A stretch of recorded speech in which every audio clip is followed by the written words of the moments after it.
printemps suivant, donc, comme je le dis, en 2011, le gouvernement libéral annonce le montant de la hausse. Ce sera 1 625 $ de plus par année, une hausse qui sera étalée sur 5 ans.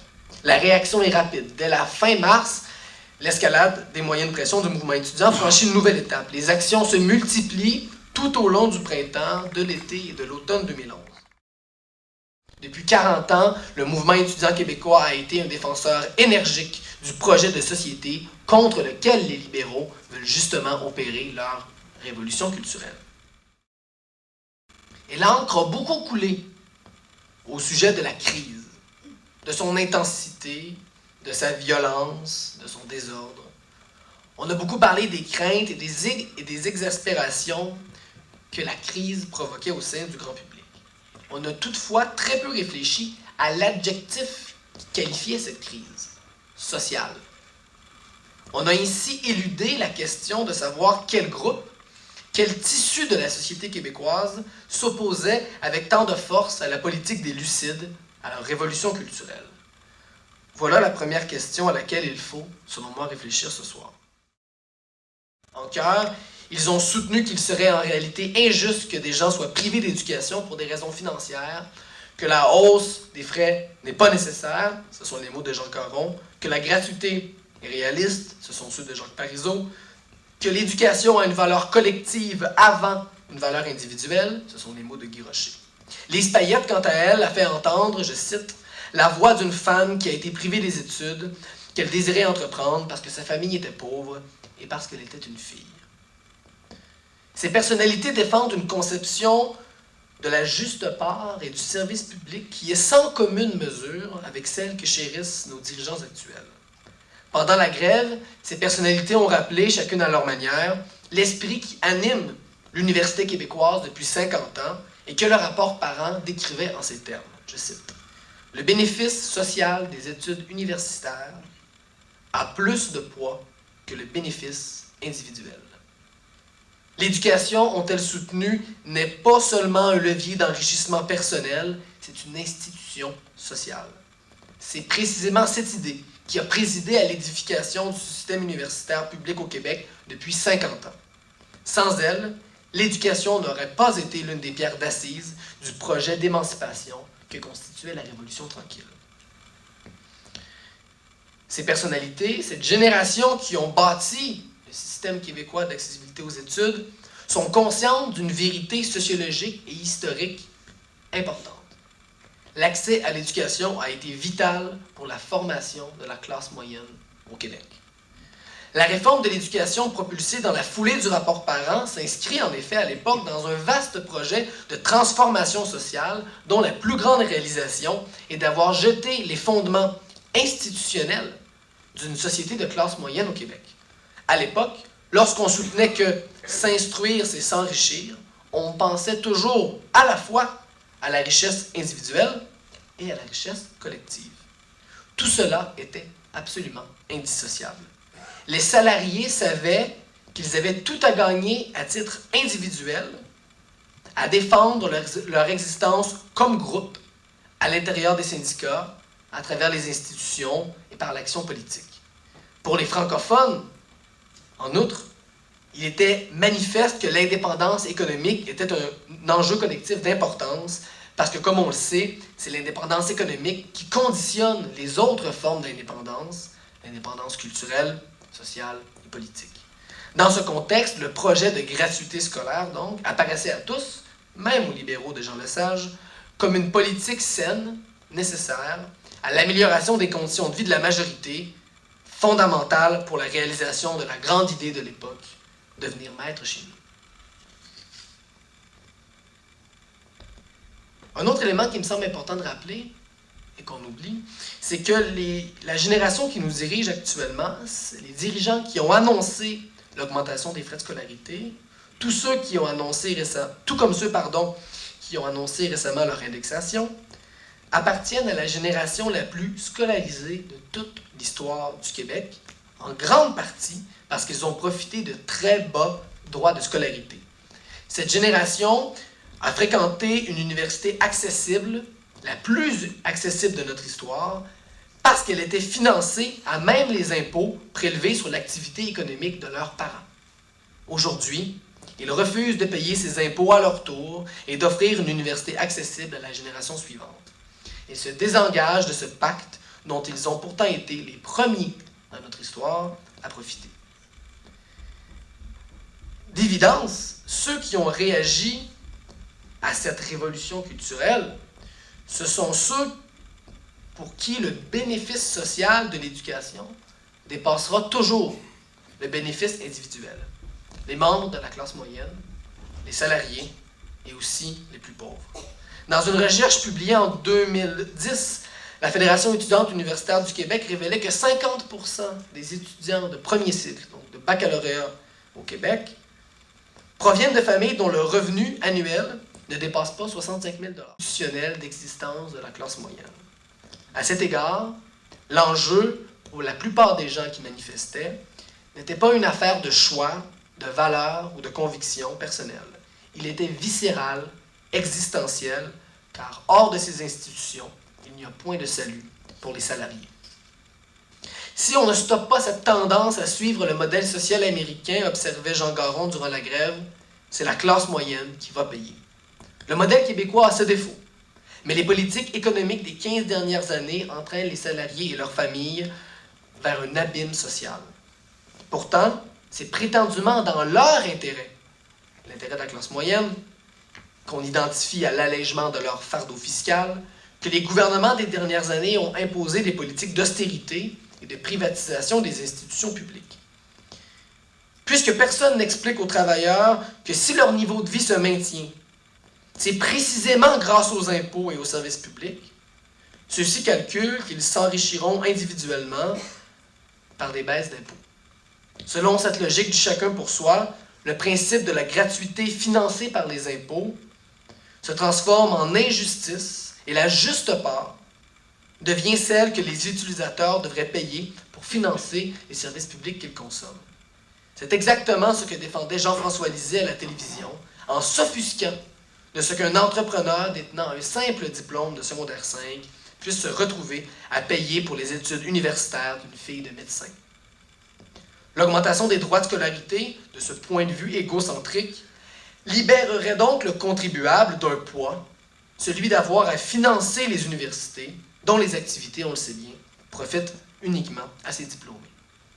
Une telle vision de la société nous est présentée comme le gros bon sens, nous est présentée comme allant de soi, alors qu'elle résulte d'une rupture majeure avec les principes qui ont forgé l'identité et l'âme du Québec moderne. Bien plus qu'une réponse à des nécessités économiques ou une vulgaire affaire de gestion, le virage à droite des dernières années est la version québécoise de la révolte des riches qui frappe les États-Unis depuis 35 ans. Les moyens de communication mis en branle pour arriver à cette victoire sont impressionnants. Il suffit en effet seulement d'écouter certains postes de radio, d'ouvrir les pages de certains journaux pour le constater. Ce sont les assistés sociaux, les syndiqués, les intellectuels, les artistes et les étudiants que l'on accuse d'être responsables de la prétendue morosité économique du Québec. Et, en insistant beaucoup, on appelle les auditeurs, les contribuables, à se ranger derrière les grands barons du monde des affaires pour relancer le Québec. On plaide pour une responsabilisation individuelle. On lance la classe moyenne dans une croisade contre les impôts, qui n'est rien d'autre, au fond, qu'une guerre contre ce que les impôts permettent de financer, c'est-à-dire l'éducation, la santé publique, les retraites, la culture, bref, tout ce qui a permis à cette classe moyenne de ne pas décliner au Québec depuis les dernières années, contrairement à chez nos voisins américains. Les ultra-riches ont compris que, comme groupe, ils ont tout avantage à nous convaincre que nous n'existons que comme de simples individus. À mon avis, la grève étudiante doit être reconnue comme une réponse à cet agenda politique qui visait à déconstruire le modèle qui, s'il n'est pas parfait, fait tout de même qu'à l'heure actuelle, le Québec est le champion de la justice sociale et de l'égalité des chances sur tout notre continent. Au moment où nous nous parlons, 95% des Québécois sont plus riches que 95% des Américains. Ça, C'est pas banal. Voilà, je crois, la première leçon qu'il nous faut tirer de cette grève. Si je devais aujourd'hui devant vous identifier la principale injustice qui a été commise à l'égard de ce mouvement-là, c'est celle-là. Si je devais identifier la plus grande injustice qui a été commise à l'égard des étudiants et des étudiantes qui ont construit cette mobilisation, c'est ce qu'on a dit de leurs assemblées générales. Le préjugé, vous le connaissez et il est tenace. Les militants de la classe auraient tiré les ficelles des assemblées générales. Ils n'hésitaient pas à recourir à l'intimidation contre leurs opposants. Les votes de grève étaient ainsi arrachés de force par des militants retards et au fond n'auraient aucune légitimité. Je vais essayer d'être le plus clair possible sans me fâcher. Cette thèse est un grossier mensonge. Point final. Et partout, et en fait, durant cette assemblée générale-là, à chaque fois où des gens ont essayé, des militants pour la grève, d'aller parler en faveur de la grève, ils se faisaient interrompre. Je me rappelle même à un moment, terrifié de lever le carton pour la grève. Et c'est d'ailleurs intéressant de constater que c'est une des nombreuses assemblées où une proposition de vote secret a été. Pourquoi? Parce que les assemblées ont eu un rôle très important d'apprentissage politique, un rôle d'éducation au débat. Donc même les gens qui au départ étaient les plus réticents à y aller parce que c'était long, parce qu'il fallait rester assis, écouter les arguments, argumenter, voter, même les gens qui étaient agacés par cette procédure-là ont fini par s'y faire. Bref, les militants qui ont participé à la construction de ce mouvement seraient victimes d'une très très grande injustice si l'histoire retenait qu'ils ont imposé cette grève par la force ou la menace. Il faut une bonne dose de mauvaise foi pour les accuser d'être des vandales écrasant la dissidence, comme l'ont littéralement dit des libéraux et bien des commentateurs. Les associations étudiantes se sont investies sans compter dans l'organisation et l'animation de ces espaces démocratiques. Des jeunes militants passionnés ont mis tout en œuvre pour créer un climat sain et inclusif, permettant à tous de s'exprimer librement. Pour les gens qui en veulent des exemples, il y a un documentaire qui est sorti récemment qui s'appelle « Carré rouge sur fond noir », qui se penche sur les coulisses de la classe. Je crois qu'il est disponible sur YouTube et sur le site de Télé-Québec. Ce qui est fascinant dans ce film-là, c'est qu'on voit ce dont je viens de parler dans les assemblées, on voit ces scènes-là dans les assemblées, et on voit surtout systématiquement les animateurs, animatrices de l'Assemblée en avant de l'exécutif interrompre les gens dans la salle pour laisser parler les opposants. Alors que dans la salle, souvent, le plus souvent, ce qui se produit, c'est l'inverse. C'est leur intérêt privé. Bien sûr, les procédures qui régissent les assemblées générales peuvent servir, et servent parfois, d'outils à ceux qui veulent contrôler et museler le débat. Et je ne nie pas que cela ait pu se produire au printemps 2012 à certains moments. Certains partisans de la grève ont haussé le ton en assemblée générale. Ils ont exprimé leur colère, leur impatience, mais ces excès d'humeur visaient rarement, voire jamais, à intimider leurs adversaires ou à les faire taire. En règle générale, les militants qui ont été à l'origine de cette grève et qui s'y sont impliqués du début à la fin voulaient avant tout favoriser un débat politique constructif et sain. En tant que fervents partisans de la démocratie directe, avec tous ses travers, c'était là une de leurs principales fiertés. La plupart de ceux qui ont fait le procès des assemblées générales n'ont d'ailleurs jamais assisté à l'une d'entre elles, et elles ignorent qu'on y encourageait de manière constante, et je vous dirais même presque parfois de manière naïve, la discussion politique. Les opposants à la grève n'ont jamais pris au sérieux l'aspect pédagogique des assemblées générales étudiantes, pas plus que leur caractère hautement démocratique. À partir de la mi-avril, les administrations collégiales et universitaires ont entrepris de briser la grève en cessant d'accorder la moindre légitimité aux décisions collectives des étudiants, en prétextant la nécessité de terminer la session dans les temps. Mais ce mépris a atteint son paroxysme un peu plus d'un mois plus tard avec l'adoption de la loi spéciale par laquelle libéraux et caquistes ont muselé la démocratie étudiante, piétiné la liberté d'expression et institutionnalisé leur mépris. Les étudiants pouvaient toujours prendre des décisions démocratiques, on refuserait dorénavant de reconnaître leur voix et leur autonomie politique. Heureusement, partout où elles ont été tentées, et malgré des interventions policières massives, les reprises de cours forcées ont échoué. Après plusieurs mois de grève, il était au fond prévisible que les étudiants se mobiliseraient en très grand nombre pour défendre non seulement leur grève, mais plus fondamentalement leur dignité citoyenne. Ce coup de force a échoué, comme bien d'autres, mais il en dit très long sur l'idée d'une certaine élite du pouvoir et de la conception qu'elle se fait de la démocratie.